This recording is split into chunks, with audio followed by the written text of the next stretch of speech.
My name is Lennon Brasken, and I'm an IT systems architect who learned the hard way that marriage is like debugging code.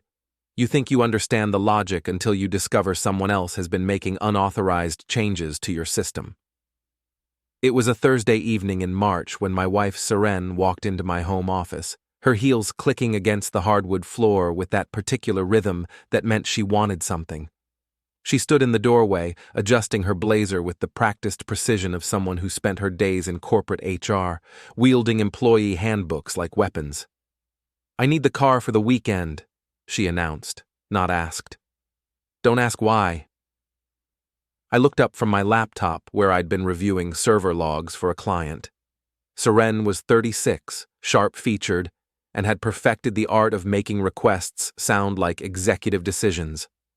Her auburn hair was pulled back in that severe bun she wore when she meant business, and her green eyes held that familiar look of someone who expected immediate compliance. "Which car?" I asked, though we both knew she meant the BMW. She never drove my beat-up Honda Civic. "The good one, obviously." She was already turning away, dismissing the conversation as concluded. "I'll need it Friday morning through Sunday night." That was it. No explanation, no discussion, just a directive delivered with the casual authority of someone accustomed to having their demands met without question.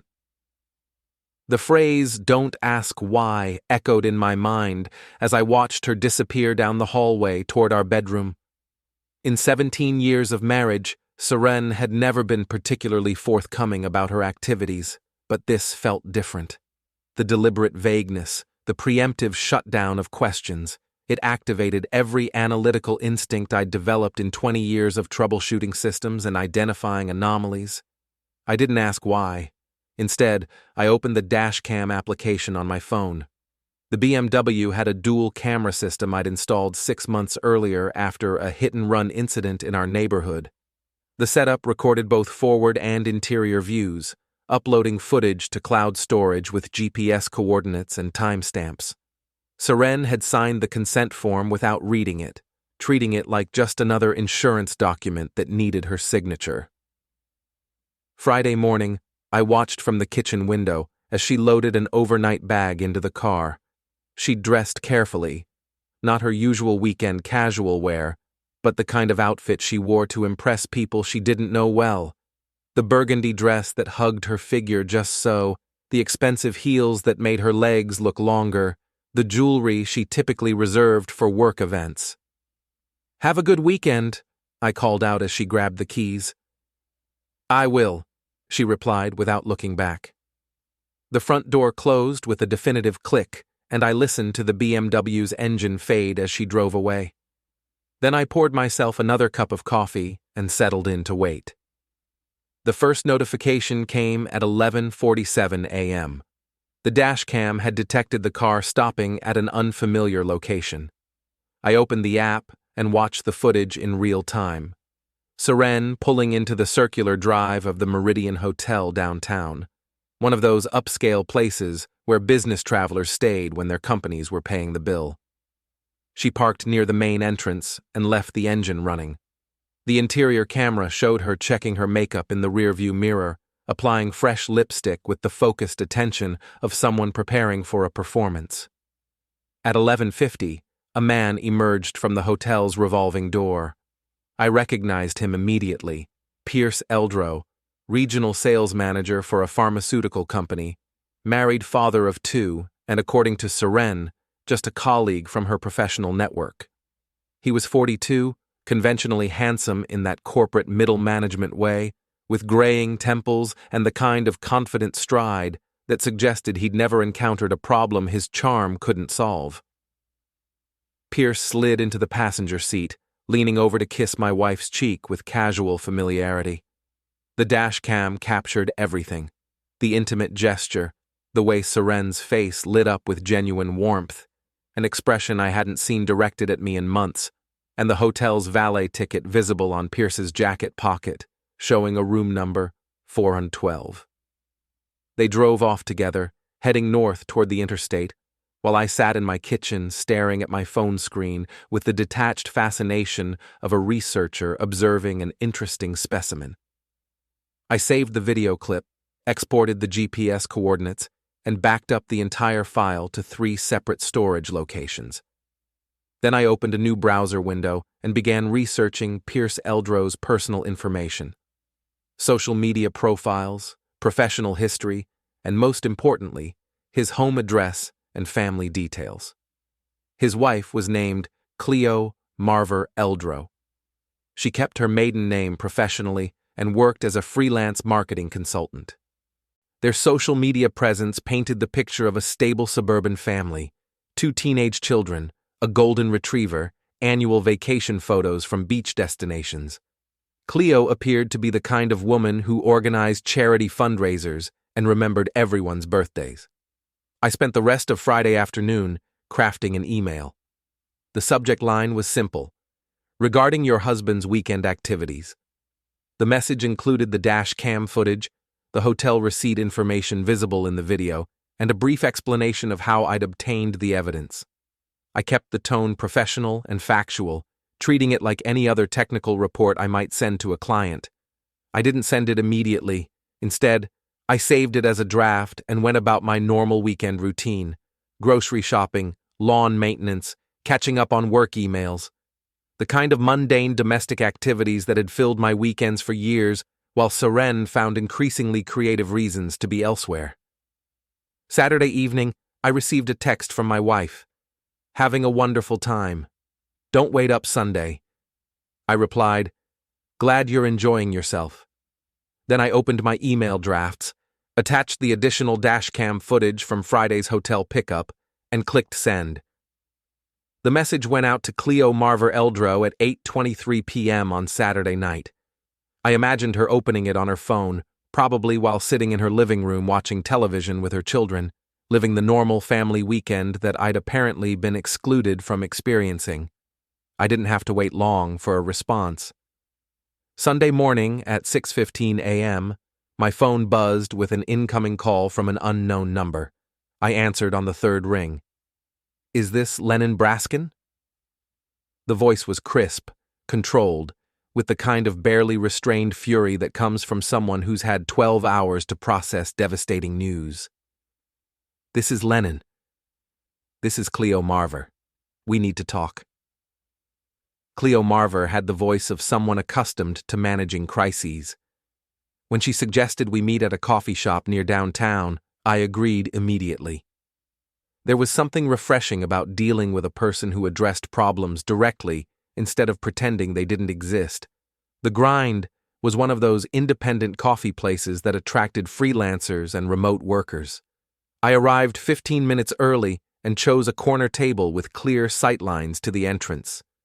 Old habits from years of troubleshooting client meetings: always position yourself to see what's coming. Cleo walked in at exactly 10 a.m., scanning the room with the systematic attention of someone who'd spent the night planning this conversation. She was 39, medium height, with dark hair pulled back in a practical ponytail and the kind of understated professional attire that suggested competence without trying to impress anyone. Her eyes found mine across the room, and I saw the recognition click into place. She approached my table with measured steps, extending her hand for a businesslike handshake. "Lennon, thank you for meeting me." "Thank you for responding," I replied, standing to pull out her chair. "I wasn't sure how you'd react to the email." "I've had 12 hours to process it." She settled into her seat and placed her phone face down on the table. "I've also had 12 hours to verify your information and do some research of my own." A server approached, and Cleo ordered black coffee with an extra shot. I got the impression she hadn't slept much. "What kind of research?" I asked. "The kind that confirms your wife and my husband have been planning this weekend for 3 weeks. She opened her phone and showed me a series of text message screenshots. Pierce told me he was attending a sales conference in Chicago. According to his credit card statements, he's never left the city. The messages were damning in their casual intimacy. References to our weekend, discussions of restaurants they wanted to try, Pierce complaining about having to make excuses to his family. The kind of correspondence that revealed a relationship with depth and planning, not a spontaneous affair. "How long has this been going on?" I asked. "Based on what I can reconstruct, at least 4 months, probably longer." Cleo's voice remained steady, but I caught the slight tension around her eyes. "Pierce has been working late twice a week since January, always the same nights, always with vague explanations about client meetings that never appeared on his calendar." I nodded, recognizing the pattern. Seren's had a lot of girls' nights lately, and professional networking events that she couldn't tell me much about afterward. Because they weren't professional networking events. No, they weren't. We sat in silence for a moment, two people processing the systematic deception we'd been living with. The coffee shop buzzed with normal Sunday morning activity around us. Couples sharing newspapers, families with young children, people living the kind of straightforward lives that suddenly seemed enviable. "What do you want to do about this?" Cleo asked. It was the question I'd been asking myself since Friday. The analytical part of my mind had already begun formulating responses, but hearing it stated directly forced me to articulate my intentions. "I want them to face consequences," I said. "Real consequences, not just an awkward conversation and a promise to do better." "What kind of consequences?" "The kind that make them understand the full cost of what they've chosen to do." Cleo studied my face with the attention of someone evaluating a potential business partner. "You're not talking about violence. I'm talking about accountability, social, financial, professional. The kind of consequences that come from having your choices exposed to the people whose opinions matter to you." She leaned back in her chair, considering. "Pierce values his reputation above almost everything else. His job, his standing in our social circle, his image as a family man. He spent 20 years building that persona. And Seren has built her entire identity around being seen as successful and in control. She manages her image like a brand. So we dismantle the image, systematically and thoroughly." Cleo smiled for the first time since she'd arrived. It wasn't a pleasant expression. "I like the way you think, Lennon. What did you have in mind?" I pulled out a folder I'd prepared that morning. Documentation, evidence, a comprehensive record of their deception that can't be dismissed or explained away. The folder contained printed screenshots of the dashcam footage, GPS logs showing the BMW's location history over the past month, and a timeline I'd constructed showing the correlation between Seren's claimed activities and her actual movements. Cleo examined each document with professional thoroughness. "This is impressive work. You do this kind of investigation professionally?" "I troubleshoot systems for a living. This is just a different kind of system analysis." "And what's your conclusion?" "They've been careless, overconfident. They've left a trail of evidence because they assumed no one was paying attention." "Were you paying attention before this weekend?" The question caught me off guard with its directness. Not closely enough, apparently. I knew something had changed in our marriage, but I attributed it to normal relationship drift. People growing apart over time. Instead of people growing towards someone else. Exactly. Cleo closed the folder and looked directly at me. "Pierce doesn't know that I know. Yet. Neither does Seren. They're still at whatever hotel they moved to for the rest of the weekend." "Good. That gives us time to prepare." "Prepare for what?" "A coordinated response. If we confront them separately, they'll have time to coordinate their stories, minimize the damage, maybe even turn it around and make us look like the unreasonable ones." I hadn't considered the tactical advantage of coordination, but it made perfect sense. "What do you suggest?" "We document everything we can before they realize we know. We secure our individual interests, finances, property, legal standing, and then we present them with a situation where their options are limited and their consequences are unavoidable." "You've thought about this before."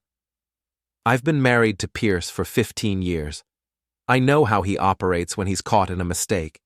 He deflects, minimizes, and tries to make other people responsible for cleaning up his problems. Seren does the same thing. She's never wrong, just misunderstood or dealing with unreasonable people. Then we make sure they can't deflect this time. We spent the next hour planning. Cleo had already contacted a divorce attorney and would be filing papers Monday morning. She'd also frozen their joint credit cards and transferred funds from their shared accounts to one in her name only. Pierce will discover that when he tries to pay for whatever romantic dinner they have planned tonight, she said with satisfaction. I'd taken similar precautions with our shared finances, but Cleo's approach was more comprehensive. She'd thought through the legal implications, the custody considerations for their children, and the professional ramifications Pierce would face when his employer learned about his misuse of company resources. Company resources? I asked. The hotel rooms, the dinners, the travel expenses. Pierce has been categorizing personal entertainment as business development. His company has strict policies about expense account fraud. How do you know that? Because I helped him set up his expense tracking system 3 years ago. I know exactly how he's been coding these charges. The picture was becoming clearer. This wasn't just a personal betrayal. It was a pattern of deception that extended into professional misconduct. Pierce had been funding his affair with his employer's money, creating a vulnerability that Cleo was prepared to exploit. What about Seren? She asked. Any professional angles we can pursue? I thought about my wife's position as an HR executive. She's always been careful about maintaining professional boundaries, but she's been using our shared car for these meetings, and I have GPS records of every location. Including times when she was supposed to be at work? Including several long lunches and early departures that don't match her claimed schedule. Her employer might be interested in that information. They might be very interested. We exchanged contact information and agreed to communicate regularly as events unfolded. Cleo was returning home to continue her documentation efforts and prepare for Pierce's return. I was going to spend Sunday afternoon securing additional evidence and preparing for Seren's homecoming. One more thing, Cleo said as we prepared to leave. Are you prepared for how ugly this might get? People like Pierce and Seren don't accept consequences gracefully. I've been thinking about that, I admitted. They'll try to make us the villains in this story. They'll try, but we have something they don't. What's that? The truth, and documentation to prove it.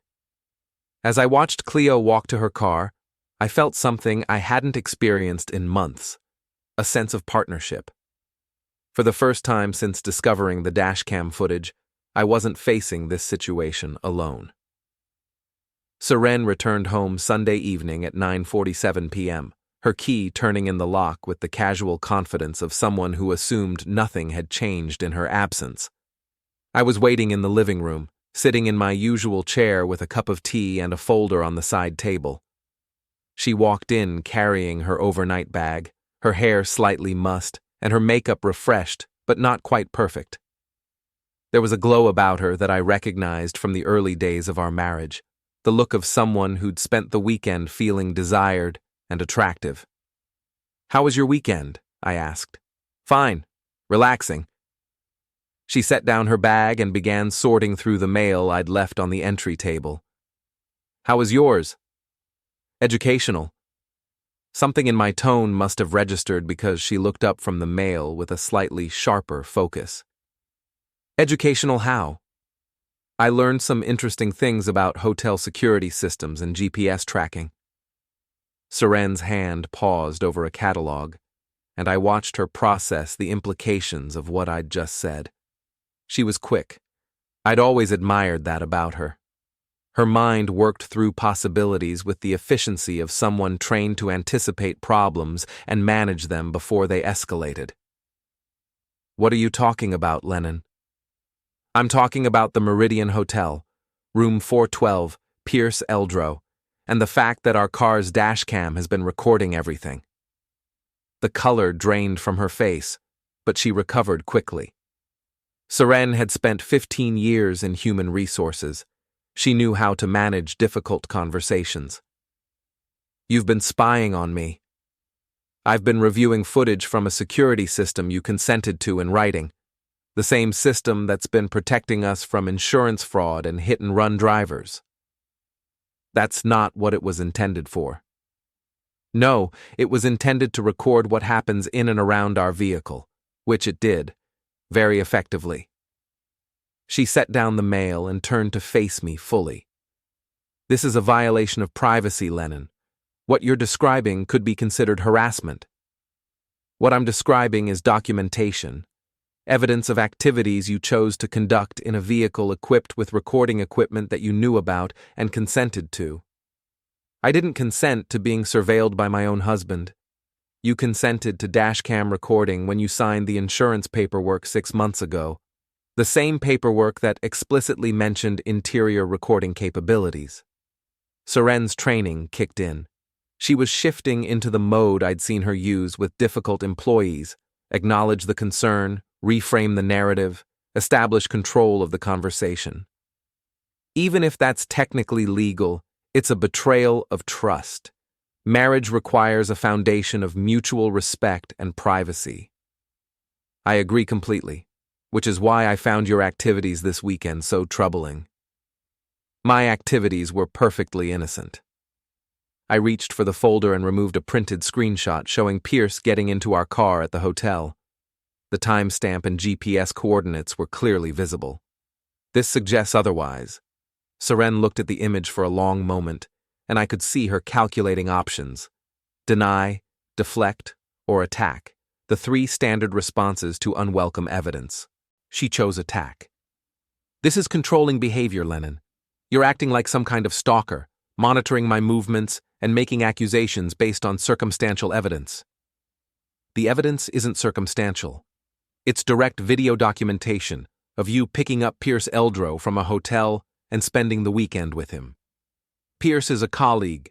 We were attending a professional development workshop. At the Meridian Hotel, the same hotel where he had a room, we carpooled to save on transportation costs. And the workshop was located where exactly?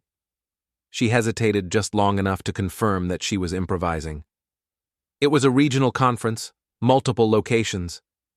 Which company sponsored it? What was the topic? Who else attended?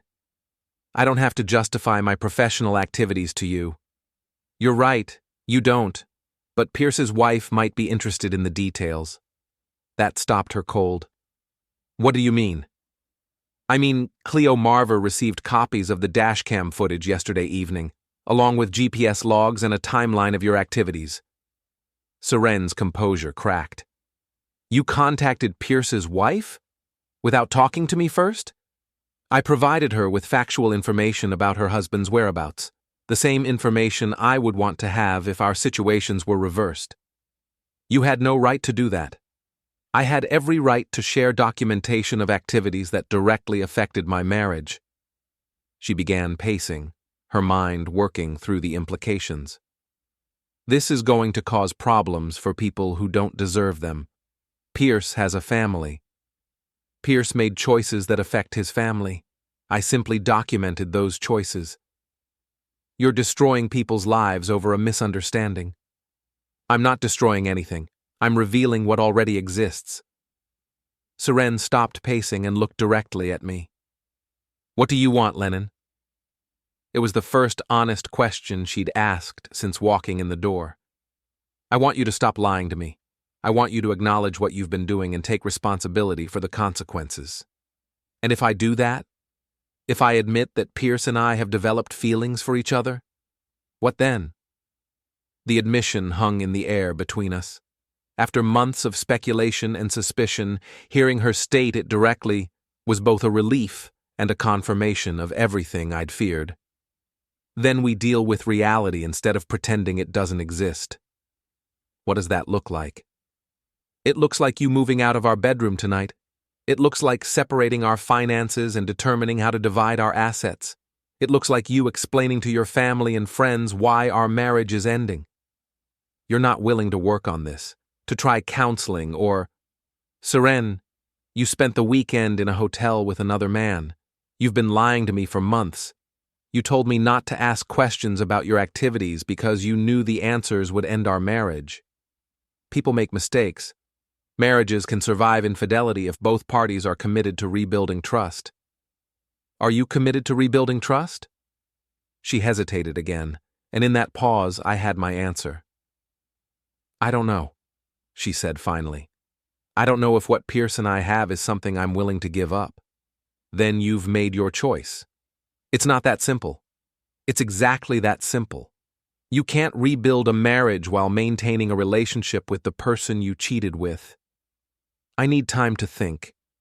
You've had months to think. You've made your decisions. Now you get to live with the consequences. Seren sat down on the couch, suddenly looking exhausted. What kind of consequences? The kind that come from other people knowing the truth about what you've chosen to do. You're going to tell people? I'm going to stop pretending that everything is fine when it isn't. That's social destruction, Lennon. That's ruining my reputation and my professional standing. Your reputation was built on a fiction. I'm simply no longer participating in maintaining that fiction. She looked at me with something approaching desperation. What if I ended it with Pierce? What if I committed to making our marriage work? Do you want to end it with Pierce? Another pause. I don't know. Then we don't have anything to work with. I stood up and handed her the folder containing copies of all the evidence I'd gathered. You should look through this. It will help you understand what Cleo and I have documented. Cleo and you? We met this morning. We're coordinating our responses. You're working together against us? We're working together to address the situation you and Pierce created. Seren opened the folder and began looking through the documents. I watched her face as she realized the scope of what had been recorded and preserved. This is comprehensive, she said quietly. I'm good at documentation. What happens now? Now you decide whether you want to try to salvage something from this situation or whether you want to see how much damage it can cause to everyone involved. That sounds like a threat. It's a description of your options. She closed the folder and looked up at me. I need to make some phone calls. I'm sure you do. As she headed upstairs with her overnight bag and the folder of evidence, I felt a mixture of satisfaction and sadness. The confrontation had gone exactly as I'd expected. Seren had tried to control the narrative, minimize her actions, and avoid accountability. But when faced with undeniable evidence, she'd been forced to acknowledge the reality of what she'd been doing. The question now was how she would respond to having her choices exposed and her options limited. Based on 15 years of marriage, I suspected she would try to find a way to make this someone else's fault. I was about to find out how right I was. Monday morning brought the first indication of how Seren intended to respond to our Sunday night conversation. I was in my home office reviewing client emails when my phone rang. The caller ID showed my mother-in-law's number.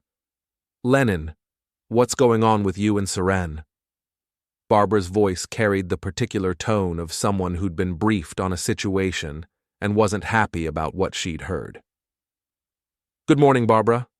What has Seren told you? She's very upset. She says you've been monitoring her activities and making accusations about her professional relationships. I leaned back in my chair, impressed despite myself by how quickly Seren had mobilized her support network. Did she mention what those accusations were based on? She said you've been tracking her with some kind of surveillance equipment. The dashcam in our car, yes. The same system she signed consent forms for 6 months ago. But you're using it to spy on her.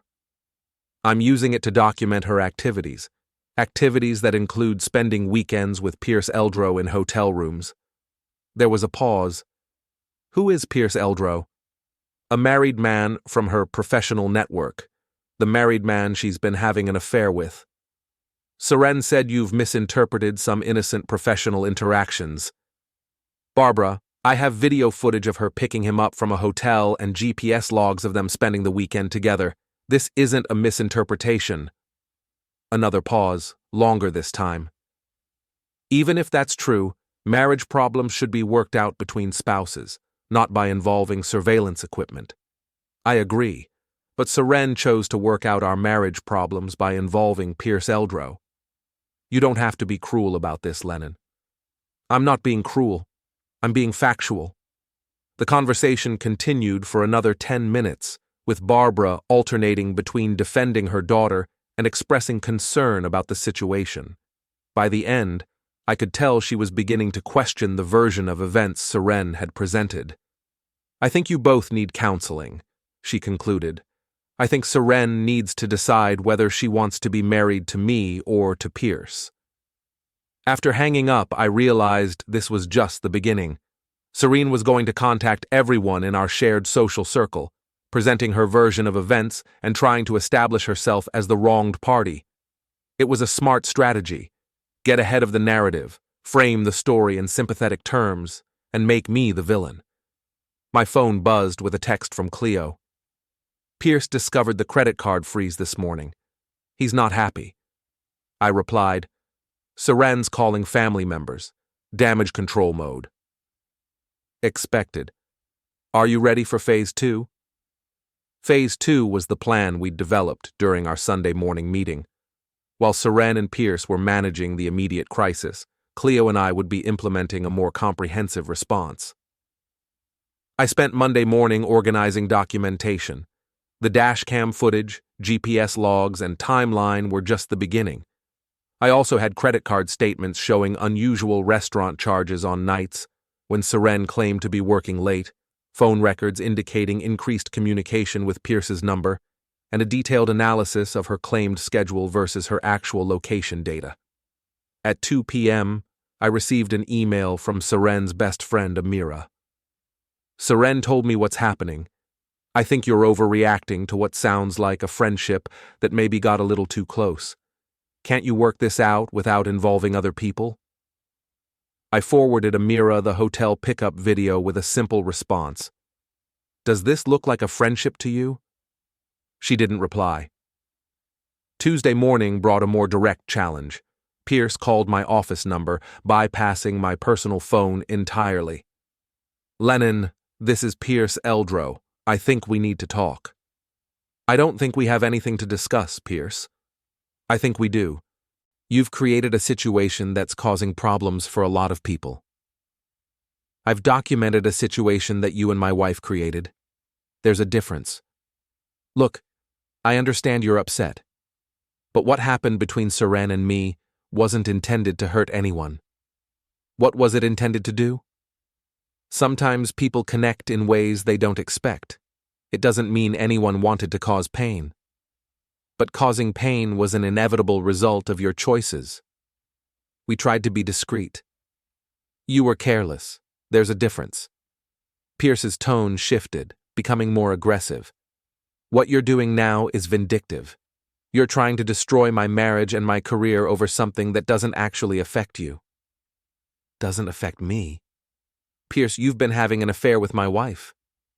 Your marriage was already over. Seren told me you two have been distant for months. Did she also tell you that we never discussed separation or divorce? That from my perspective, we were working through a rough patch? She said you'd grown apart. She said a lot of things, apparently. Most of them designed to justify what she wanted to do anyway. This doesn't have to get ugly, Lennon. It's already ugly. I'm just making sure it's also honest. What do you want? Money? Some kind of settlement? The question revealed everything I needed to know about how Pierce viewed the situation. He thought this was a negotiation, a problem that could be solved with the right combination of financial incentives and social pressure. I want consequences, Pierce. Real consequences for real choices. What kind of consequences? The kind that come when people find out who you really are instead of who you pretend to be.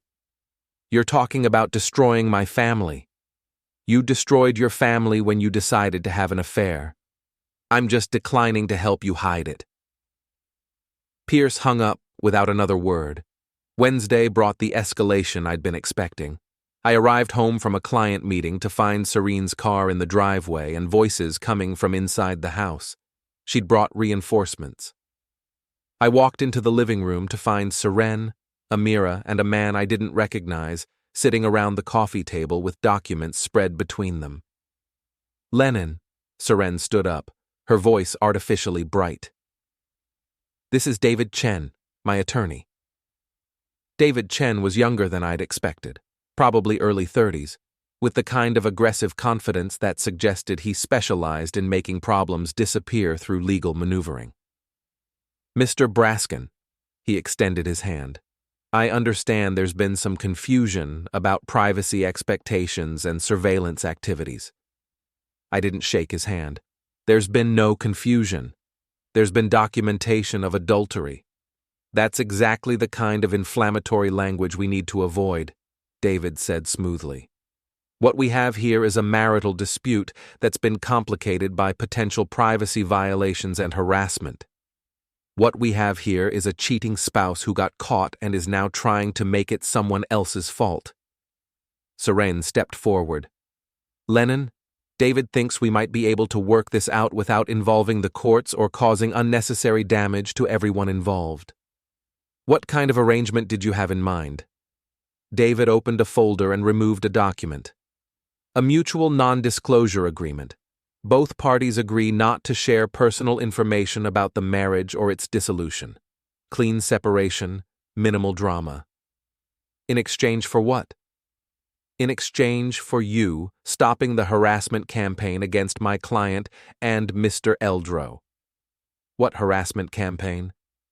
The surveillance, the contact with third parties, the threats of professional retaliation. I looked at the document he was offering.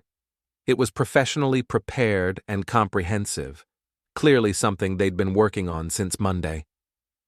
This is interesting, I said, but I'm not interested. Why not? Seren asked. Because it requires me to pretend that what you did was acceptable, and it requires me to help you avoid the natural consequences of your choices. The natural consequences could destroy multiple families, Amira interjected. Is that really what you want?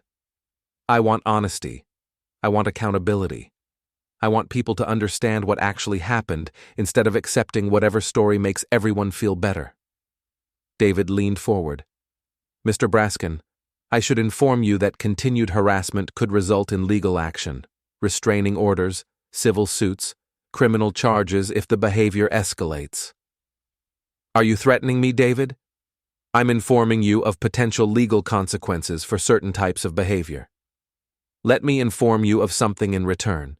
Everything I've done has been legal, documented, and appropriate. I've shared factual information about activities that directly affected my marriage. I haven't threatened anyone, harassed anyone, or engaged in any behavior that violates any law. Surveillance of a spouse without explicit consent. Dashcam recording with written consent, which I can provide copies of. Sharing private information with third parties. Sharing documentation of adultery with the other affected spouse. David's confidence wavered slightly. The intent behind these actions could be construed as harassment. The intent behind these actions was to document the truth and share it with people who had a right to know. Seren sat back down, looking frustrated. Lennon, what do you want from this?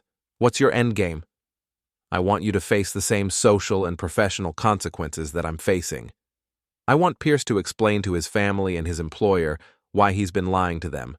I want everyone who knows us to understand what actually happened instead of accepting whatever sanitized version you prefer. That's destruction for the sake of destruction. That's accountability. And if I refuse to accept that, if we fight this legally, then you'll discover exactly how much documentation I have and how many people are interested in seeing it. The meeting ended with no agreement and increased hostility on both sides. As they prepared to leave, David handed me his business card. Think about what I said regarding legal consequences, Mr. Brasken. Think about what I said regarding documentation, David. After they left, I called Cleo to update her on the day's developments. They're getting desperate, she said. Pierce tried the same approach with me yesterday. Lawyers, threats, offers to settle quietly. Are you tempted? Not even slightly. Pierce has been lying to me for months. He doesn't get to control how I respond to finding out about it. What's your next move? Tomorrow morning, I'm filing divorce papers and providing his employer with documentation of expense account fraud. What about you? Tomorrow, I'm sending a comprehensive report to Seren's HR department documenting her use of company time and resources for personal activities. Coordinated response? Coordinated response. Thursday was going to be interesting. Thursday morning at 8:47 a.m., I sent a detailed email to the HR director at Seren's company. The subject line read, "Documentation of employee time and resource misuse." The message included GPS logs showing extended lunch breaks, early departures, and midday hotel visits during work hours, along with a professional summary of the pattern these activities represented. At 9:15 a.m., Cleo sent Pierce's expense reports and supporting documentation to his company's compliance department, with copies to his direct supervisor and the regional director. By 10:30 a.m., both of our phones were ringing. "Lennon, what have you done?" Seren's voice was tight with panic. "I just got called into a meeting with HR and my supervisor. I provided them with factual documentation of your work schedule discrepancies. You're trying to get me fired. I'm trying to ensure that your employer has accurate information about how you've been using company time. This is vindictive and petty. This is accountability. I could lose my job over this. You could lose your job because of choices you made, not because of documentation I provided." The phone went quiet for a moment. When Seren spoke again, her voice had changed. The panic was still there, but underneath it was something harder. "You want to play this game, Lennon? Fine. But you're not going to like how it ends." She hung up before I could respond. 20 minutes later, Cleo called with an update on Pierce's situation. "He's been suspended pending investigation," she reported. "Apparently, the expense account irregularities are more extensive than even I realized. His supervisor said they've been looking into some inconsistencies for weeks."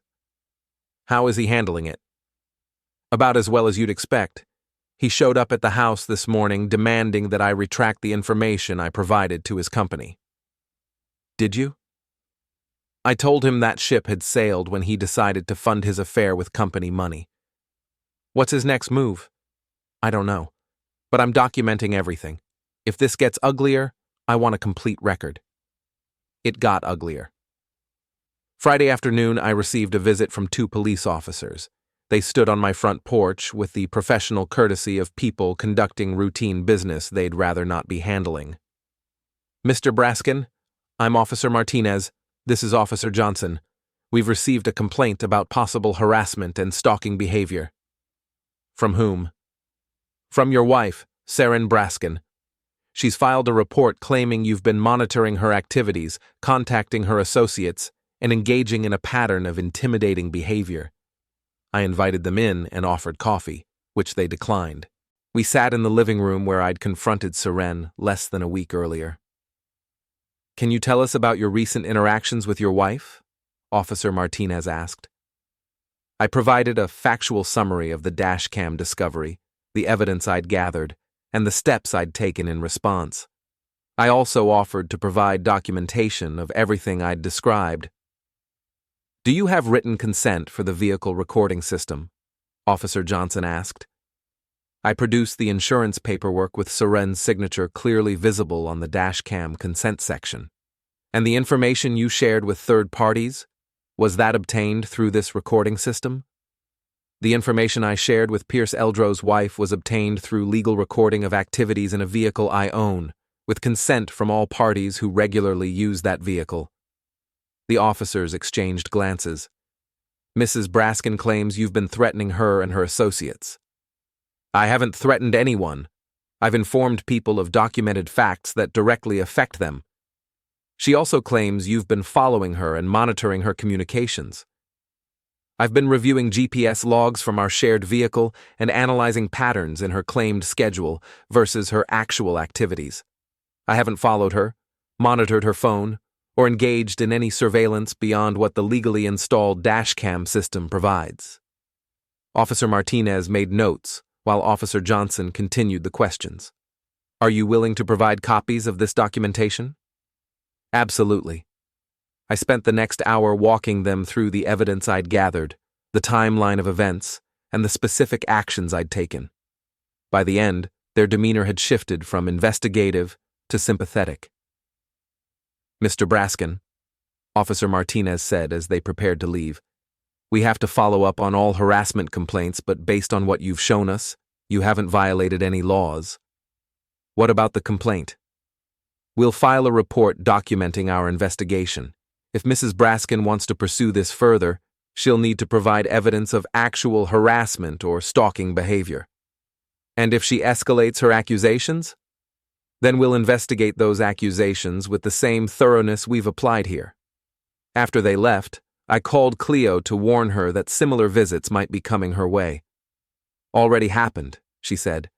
Yesterday afternoon, Pierce filed a complaint claiming I was harassing his workplace and trying to damage his career. How did that go? The officers were very interested in the expense account documentation. Apparently, what Pierce categorized as harassment, they recognized as reporting suspected fraud. So we're both clear? We're both clear. But Lennon, this is escalating faster than I expected. They're not going to accept consequences gracefully. What do you think comes next? I think they're going to try to force us into a position where we have to choose between backing down and facing serious retaliation. What kind of retaliation? I don't know, but people like Pierce and Seren don't go quietly when their carefully constructed images start crumbling. Cleo was right. Saturday morning brought the next escalation. I woke up to find my car vandalized. Someone had keyed the paint on both sides, slashed 2 tires, and poured what looked like coffee over the windshield and hood. A note tucked under the wiper read, "Stop or it gets worse." I photographed everything before calling the police. Officer Martinez responded to the call, along with a crime scene technician who documented the damage and collected the note for fingerprint analysis. Any idea who might have done this? Martinez asked. I have suspicions, but no proof. Related to the harassment complaint from yesterday? Probably. We'll investigate this as vandalism and intimidation. If you're right about who's responsible, they've escalated this into criminal territory. Sunday afternoon, Cleo called with news that Pierce's car had suffered similar treatment. Same pattern, she reported. Keyed paint, slashed tires, threatening note. But Pierce made a mistake. What kind of mistake? He assumed I was responsible and confronted me about it in front of 3 neighbors. Got aggressive, made threats, generally behaved like someone who was guilty of something. Did you call the police? I did better than that. I recorded the entire confrontation on my phone. Pierce threatening me, admitting he thought I was responsible for vandalizing his car, and making it clear that he believed retaliation was an appropriate response to having his affair exposed. That's evidence of consciousness of guilt. That's evidence of a lot of things, including the fact that Pierce thinks property destruction is a reasonable way to handle people who don't cooperate with his preferred narrative. By Monday morning, the situation had shifted dramatically. Both Pierce and Seren were facing workplace investigations, police scrutiny, and the complete collapse of their ability to control the story. Their response had been to escalate into criminal behavior, which only provided additional evidence of their character and judgment. I was organizing my documentation for the insurance claim on my car when my phone rang. The caller ID showed Seren's number. Lennon, we need to talk. I'm listening. Not on the phone, in person. Can you meet me somewhere? Where? The coffee shop where you met with Cleo. 1 hour. Why? Because this has gone far enough, and we need to find a way to end it before someone gets seriously hurt. I agreed to the meeting, but I also called Cleo to let her know what was happening. Be careful, she warned. People who vandalize cars and leave threatening notes aren't necessarily rational about face-to-face confrontations. I'll be in a public place. I'll be nearby just in case. An hour later, I walked into the grind to find Seren already seated at a corner table. She looked exhausted, dark circles under her eyes, her usually perfect hair slightly disheveled, her professional composure frayed around the edges. "Thank you for coming," she said as I sat down. "What did you want to discuss?" "I want to discuss ending this before it destroys everyone involved. It's already destroyed our marriage. What else are you concerned about? My job, Pierce's career, our reputations, the impact on Pierce's children. Those are all consequences of choices you and Pierce made. They're consequences that have gone far beyond what the situation warranted." I studied her face, looking for signs of genuine remorse or accountability. What I saw instead was someone who was angry about being caught and frustrated that the usual damage control strategies weren't working. "What kind of ending did you have in mind?" I asked. "Mutual cessation of hostilities. We both stop providing information to employers, police, and family members. We handle the divorce quietly and professionally. We agree not to discuss the details of what happened with anyone who doesn't already know." "In exchange for what?" "In exchange for me not pursuing harassment charges and Pierce not filing a civil suit for intentional interference with his employment." "Seren, you've already filed harassment charges. The police investigated and found no evidence of wrongdoing. I can file additional charges, make your life very complicated even if they don't stick. And Pierce can file whatever civil suit he wants. Discovery will be very interesting." She leaned forward, her voice dropping to a more urgent tone. "Lennon, what do you want from this? What's your endgame?" It was the same question she'd asked during our first confrontation, but now it carried a note of desperation. "I want you to understand that actions have consequences. I want Pierce to understand that lying and cheating and stealing from his employer aren't cost-free activities. I want everyone who knows us to understand what actually happened instead of accepting whatever sanitized version makes everyone comfortable. Even if it means destroying multiple families? You destroyed our family when you decided to have an affair. Pierce destroyed his family when he made the same choice. I'm just declining to help you hide the wreckage." "What if I ended it with Pierce? What if I committed to rebuilding our marriage?" "Do you want to end it with Pierce?" She hesitated, and in that pause, I saw the truth she couldn't bring herself to speak. "I don't know," she said finally. "Then we don't have anything to rebuild." "So you're determined to see this through to the end?" "I'm determined to let the truth be known and let people make their own judgments based on accurate information." Seren sat back in her chair, her expression hardening. "Then you're going to get exactly what you're asking for." "What does that mean?" "It means you've chosen to make this a war instead of a divorce. Wars have casualties, Lennon. Make sure you're prepared for yours." She stood up and walked out without another word, leaving me sitting alone at the table where Cleo and I had first planned our coordinated response. I called Cleo immediately. "How did it go?" she asked. "She offered a ceasefire in exchange for us backing down completely. Did you accept?" "I declined." "How did she take it?" "She threatened to escalate further." "Then we'd better be ready for whatever comes next." What came next exceeded both our expectations and changed everything. Tuesday morning at 6:43 a.m., I woke up to my phone buzzing with notifications. Text messages, missed calls, and social media alerts were streaming in faster than I could process them. The first message I opened was from my brother. "Dude, what the hell is this video?" I opened the attached link and found myself watching security camera footage from the coffee shop where I'd met with Seren the previous day. The video showed our entire conversation, but the audio had been edited and manipulated to make it appear that I was threatening her. Strategic cuts made my responses sound aggressive and menacing, while her voice carried clearly, sounding frightened and defensive. The video had been posted to multiple social media platforms with the caption, "When confronting your abuser becomes evidence of abuse.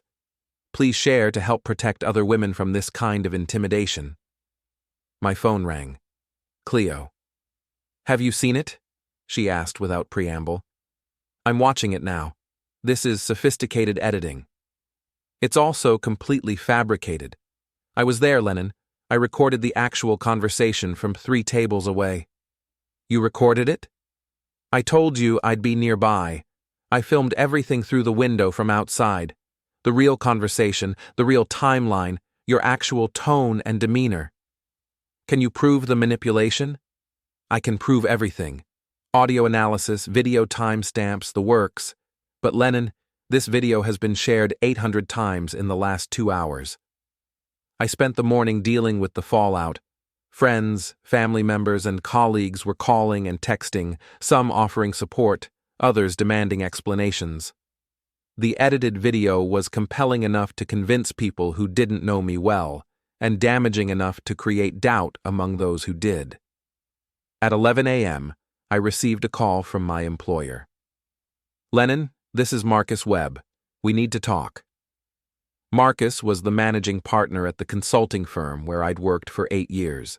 He was typically direct and professional, but today his voice carried an edge I hadn't heard before. I assume this is about the video, I said. It's about the video, the police reports, and the fact that 3 clients have called this morning asking about your personal situation. What did you tell them? I told them we were investigating the matter. But Lennon, this is affecting the business. We can't have clients questioning the stability and judgment of our senior staff. The video is edited and manipulated. I can provide evidence. I'm sure you can, but the damage is already done. Perception is reality in client services. What are you saying? I'm saying you need to take a leave of absence while this situation resolves itself. A paid leave? An unpaid leave. And if this doesn't resolve quickly and definitively, we'll need to discuss other options. After Marcus hung up, I sat in my office staring at my computer screen, processing the fact that Seren and Pierce had just cost me my job. The edited video was more than manipulation. It was character assassination designed to destroy my credibility and isolate me from my support network. My phone buzzed with a text from Cleo. Pierce's video just went live. Check your email. I opened my laptop to find a message from Pierce with the subject line, "The Truth About Lennon Brasken." The email contained the edited coffee shop video, along with a detailed narrative describing me as an abusive, controlling husband who had been stalking and harassing his wife and her associates. The email had been sent to what appeared to be every contact in both Seren's and Pierce's address books: family members, friends, professional colleagues, neighbors, and social acquaintances. Hundreds of people had received a carefully crafted story painting me as dangerous and unstable. But Pierce had made a critical mistake. In his eagerness to destroy my reputation, he'd sent the email from his personal account using his company's email server. The message included his corporate signature line and was sent during business hours from his office IP address. He'd used company resources to distribute what amounted to a defamatory attack against a private individual. I forwarded Pierce's email to his compliance department with a brief note. Additional evidence of misuse of company communication systems for personal attacks. Then I called Cleo. How bad is the damage on your end? I asked. Extensive. But Lennon, they made mistakes. Big ones. What kind of mistakes? The kind that prove premeditation and coordination. Pierce's email was sent at 9:47 a.m. Seren's social media posts went live at 9:52 a.m. The video uploads were coordinated across multiple platforms with identical captions and hashtags. So this was planned. This was a coordinated attack designed to destroy your reputation and force you into submission. But they were so focused on the attack that they didn't consider the evidence they were creating.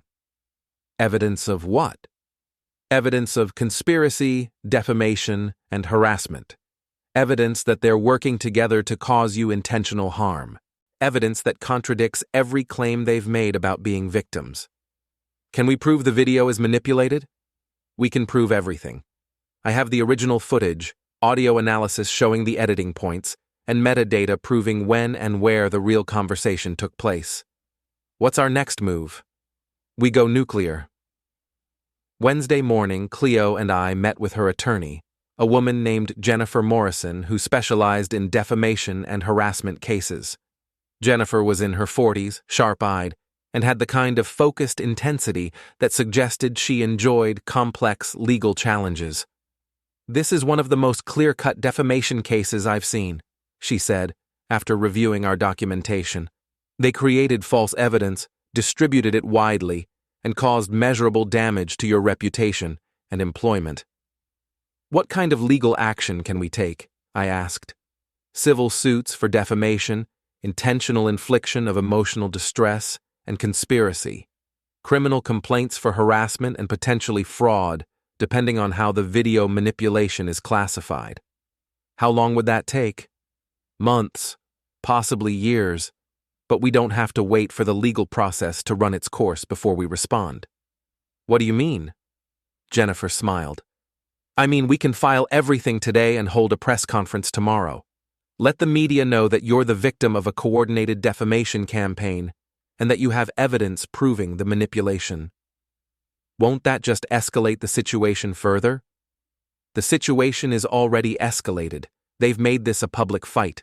The question is whether you want to let their version stand unchallenged or whether you want to present the evidence that proves they're lying."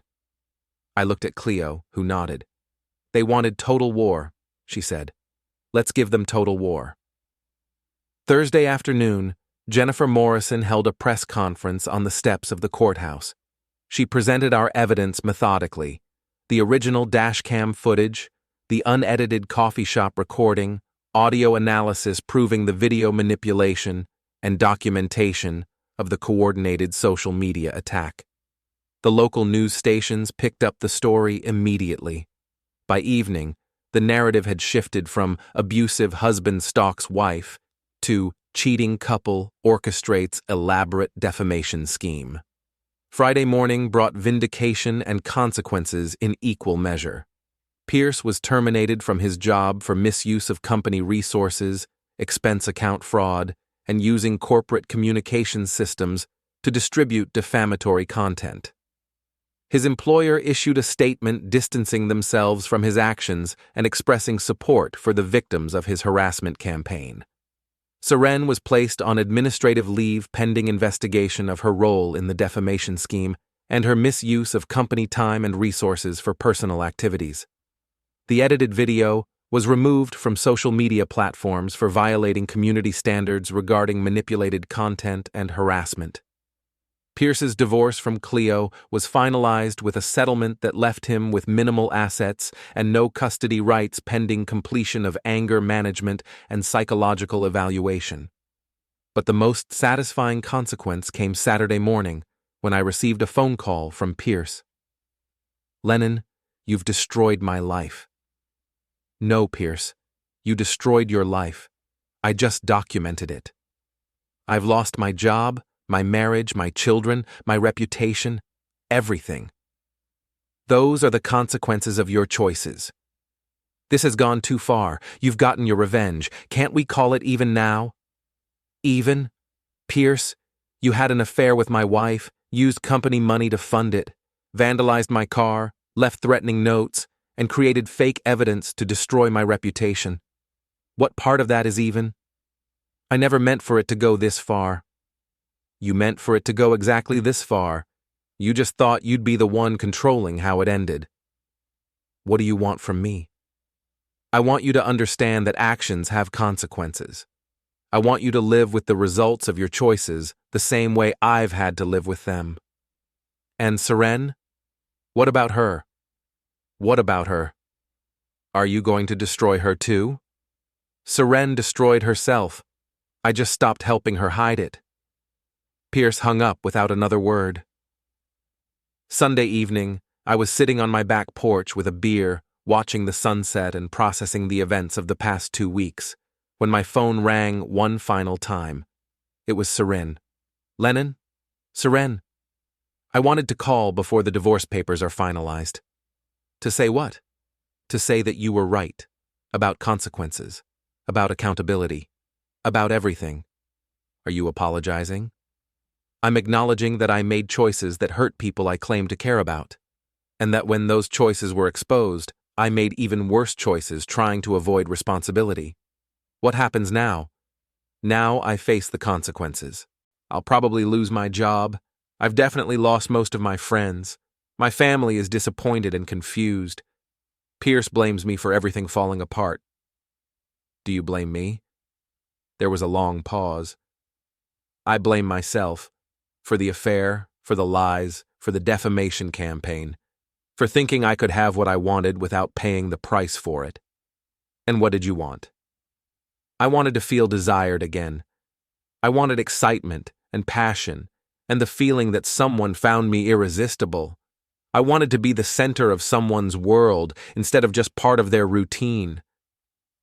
You could have talked to me about that. I could have. But talking would have required admitting that our marriage had problems and that I was partially responsible for